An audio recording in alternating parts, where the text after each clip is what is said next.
ನನ್ನ ಹೆಸರು ಶ್ರುತಿ ಸಹದೇವ್ ಮಲ್ಲಾಡೆ. ನಾನು 7ನೇ ತರಗತಿಯಲ್ಲಿ ಓದುತ್ತೇನೆ. ಶಾಲೆಯ ಹೆಸರು PMC ಸರ್ಕಾರಿ ಹಿರಿಯ ಪ್ರಾಥಮಿಕ ಶಾಲೆ ಶಿರಾಡೋಲ್. ಇಂದಿನ ವಿಷಯ ವಿಜಯನಗರ ಸಾಮ್ರಾಜ್ಯದ ಬಗ್ಗೆ.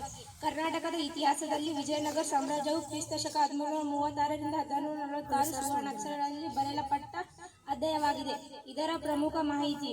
ಸ್ಥಾಪನೆ. ಇದನ್ನು ಕ್ರಿಸ್ತಶಕ 1336ರಲ್ಲಿ ಹರಿಹರ್ ಮತ್ತು ಬುಕ್ಕರಾಯ ಎಂಬ ಸಹೋದರರು ತುಂಗಭದ್ರಾ ನದಿಯ ದಡದಲ್ಲಿ ಸ್ಥಾಪಿಸಿದರು. ವಿದ್ಯಾರಣ್ಯ ಗುರುಗಳ ಆಶೀರ್ವಾದ ಮತ್ತು ಮಾರ್ಗದರ್ಶನದಿಂದ ಈ ಸಾಮ್ರಾಜ್ಯ ಉದಯಿಸಿತು. ರಾಜಧಾನಿ. ಇದರ ರಾಜಧಾನಿ ಹಂಪಿ, ಬಳ್ಳಾರಿ ಜಿಲ್ಲೆ. ಇಂದು ಇದು ಯುನೆಸ್ಕೋ ವಿಶ್ವ ಪರಂಪರೆಯ ತಾಣವಾಗಿದೆ. ಆಳಿದ ರಾಜವಂಶಗಳು. ವಿಜಯನಗರವನ್ನು 4 ಪ್ರಮುಖ ವಂಶಗಳು ಆಳಿದವು. ಸಂಗಮ ವಂಶ ಸ್ಥಾಪಕರು ಹರಿಹರ್ ಬುಕ್ಕರಾಯ. ಸಾಳುವ ವಂಶ ಸ್ಥಾಪಕ ಸಾಳುವ ನರಸಿಂಹ. ತುಳುವ ವಂಶ ಪ್ರಸಿದ್ಧ ರಾಜ ಕೃಷ್ಣದೇವರಾಯ.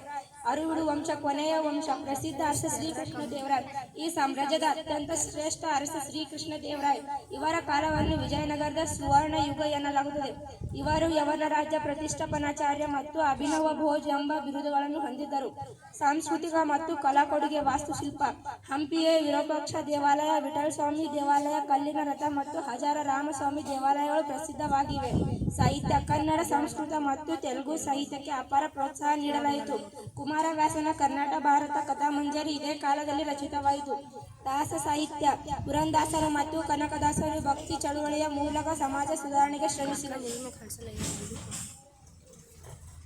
ಕೃಷ್ಣದೇವರಾಯ ಕ್ರಿಸ್ತಶಕ 1509ರಿಂದ 1529ರವರೆಗೆ ತುಳುವ ರಾಜವಂಶದ ಕೃಷ್ಣದೇವರಾಯ ವಿಜಯನಗರ ಸಾಮ್ರಾಜ್ಯದ ಅತ್ಯಂತ ಪ್ರಸಿದ್ಧ ರಾಜ.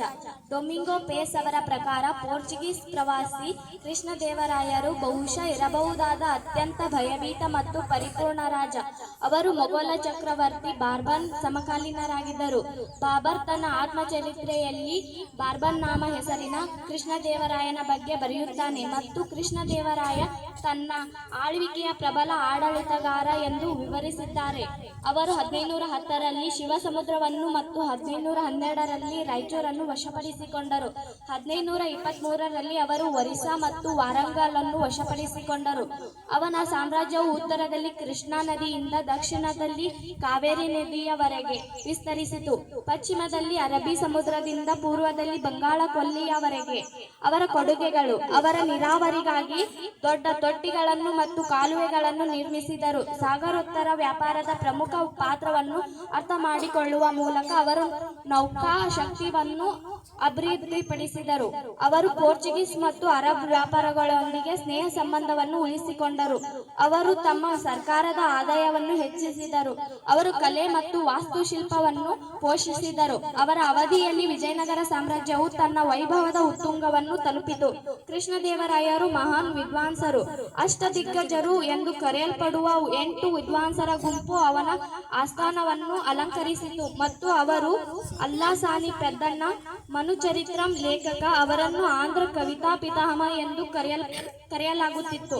ನಂದಿ ತಿಮ್ಮಣ್ಣ ಪರಿಜಾತಪಹರಣಂ ಲೇಖಕ. ಮಾದಯ್ಯಗಾರಿ ಮಲ್ಲಣ್ಣ ದೂರ್ಜಟಿ. ಅಯ್ಯಲರಾಜು ರಾಮಭದ್ರ ಕವಿ. ಪಿಂಗಲ್ಲಿ ಸುರಣ. ರಾಮರಾಜಭೂಷಣ. ತೇನಾಲಿ ರಾಮಕೃಷ್ಣ. ತಾಳಿಕೋಟೆ ಕದನ. ಕ್ರಿಸ್ತಶಕ ವಿಜಯನಗರ ಸಾಮ್ರಾಜ್ಯದ ಆಡಳಿತ. ಸುಸಂಘಟಿತ ಆಡಳಿತ ವ್ಯವಸ್ಥೆ. ರಾಜನು ರಾಜನ ಎಲ್ಲ ಅಧಿಕಾರಿಗಳ ಮುಖ್ಯಸ್ಥನಾಗಿದ್ದನು.